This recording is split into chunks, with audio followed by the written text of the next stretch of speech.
और हम जानते थे कि एक न एक दिन हम लोग टनल से बाहर निकलेंगे, क्योंकि हम इस लाइन में 14 ईयर से हैं सर, 14 साल से हैं। टनल से बाहर निकलने के लिए एक रास्ता नहीं होता है, एक जो हम लोग जो पाइपलाइन से आए वो भी एक है, एक जो टॉप में वर्टिकल ड्रिलिंग हो रहा था वो भी एक रास्ता है। मामूली इंसान है सर, सीएम से गला मिलना, बात करना एक अपने आप में एक फक्र की बात होती है। और माननीय प्रधानमंत्री जी से हमने बात की, आप लोगों को भी मालूम होगा, ये एक फक्र की बात है। भरोसा है सर, तेजस्वी यादव जी पे हमें भरोसा है कि वो हम लोग के साथ हैं और सदा साथ रहेंगे। क्यों साथ नहीं रहेंगे सर, हम भी तो बिहार के लाल हैं।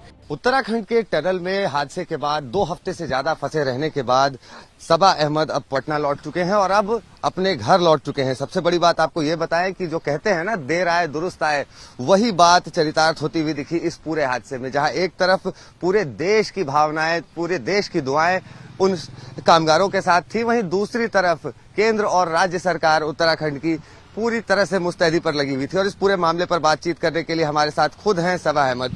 किस तरह से आपने इस घटना को हैंडल किया?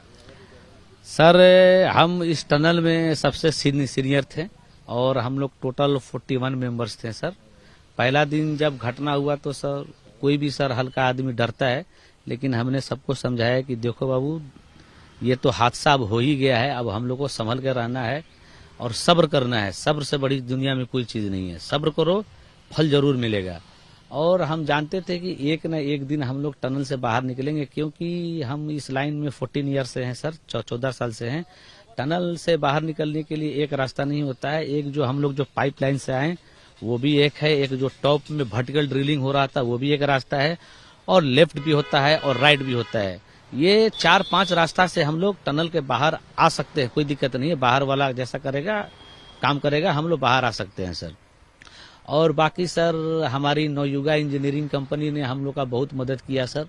टॉप टू बॉटम जो इंसान को जिंदगी जीने के लिए जो सामान चाहिए उसने सारा प्रोवाइड कराया। और उत्तराखंड की सरकार, धामी साहब की सरकार ने हम लोग का बहुत मदद किया।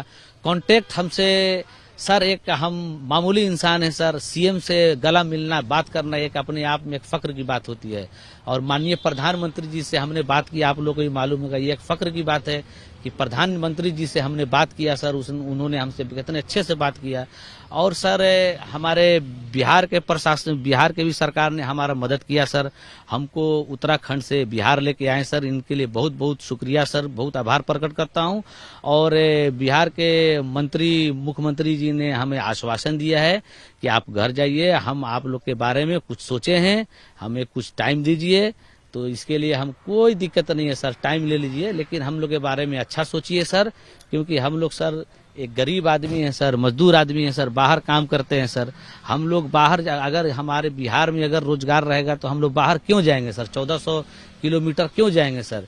इसलिए सरकार, बिहार सरकार ने बोला है कि हम आप लोग के लिए सोचे हैं, आप लोग घबराइए मत, पहले आप लोग आराम से घर जाइए, हम आप लोग से मिलेंगे। और इसी आश्वासन के साथ मैं घर जा रहा हूँ। अब देखते हैं सर आगे क्या होता है। बिहार सरकार अपनी बात पे खरी उतरती है, उतरेगी सर, मुझे भरोसा है। मैं नीतीश कुमार पे भरोसा है सर, तेजस्वी यादव जी पे हमें भरोसा है कि वो हम लोग के साथ हैं और सदा साथ रहेंगे। क्यों साथ नहीं रहेंगे सर, हम भी तो बिहार के लाल हैं। जैसे तेजस्वी यादव जी और नीतीश कुमार जी बिहार के लाल हैं, वैसे हम लोग भी सर, बिहार से लेकर सर पूरा इंडिया आज हम लोग को जान गया, पूरा वर्ल्ड जान गया। तो कोई भी सुनेगा कि ये लोग कहाँ गए, तो बिहार का है, तो बिहार का नाम रोशन होगा ही होगा सर।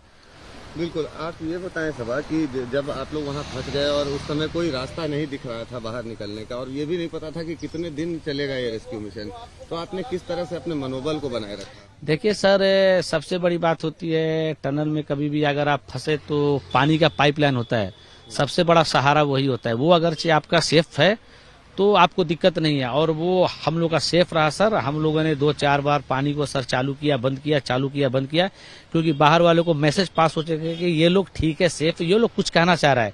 अब मुंह से तो कुछ बोल नहीं पाएंगे सर, इशारा ही से कुछ भी बता पाएंगे, वो लोग समझ गया सर। लेकिन ये प्रक्रिया करते करते सर लगभग 12-13 घंटा का टाइम बीत चुका था। फिर रात में 12 बजे हम लोग पाइप खोल दिया, रात में 12 बजे करीब सर। खाने पीने का कुछ भी नहीं था आप लोगों को? हम लोग के पास था सर, नाइट में कंपनी हम लोग को खाने पीने के लिए सामान देता है, वो बचा हुआ था, वही हम लोग खा पी रहे थे। लेकिन उतना सफिशिएंट नहीं था कि सब लोग का पेट भर जाए, बस एक जिंदगी जीने के लिए था। और पानी का दिक्कत नहीं था, पानी हम लोग के पास था। 12 बजे रात से कंप्रेसर चालू हो गया, बाहर से ऑक्सीजन आना चालू चालू हो गया, तब हमें लगा कि अब हम बाहर निकल जाएंगे, क्योंकि ऑक्सीजन तो जिंदगी में सबसे इम्पोर्टेंट चीज है। फिर उसके बाद मुरही, काजू, किशमिश, फुला, चना ये सब आने लगा। फिर लमसम ये हफ्ता दिन चला सर। उसके बाद 6 इंची का पाइप आया, उससे हर चीज, फोन भी आ गया, कैमरा भी आ गया, खाने पीने की सारी चीजें आ गई। सब बढ़िया हुआ, कोई दिक्कत नहीं है सर। हम लोग घर अच्छे से पहुंच गए, अपने माँ बाप से मिलेंगे सर, आराम से मिलेंगे। अब सर हमें आज्ञा दीजिए सर, मैं बहुत थका हुआ हूँ सर, 40 दिन से लगभग थका हुआ हूँ सर। आज्ञा दीजिए, फिर बात होगी। नमस्कार आज तक को सर। तो ये थे हमारे साथ सबा अहमद, जिन्होंने बहादुरी और जज्बे की नजीर पेश की। और सबसे बड़ी बात यह कि जब तक ये ऑपरेशन चलता रहा तब तक मनोबल मजदूरों का, श्रमिकों का बनाए रखा। कैमरा पर्सन दीपक के साथ आदित्य वैभव,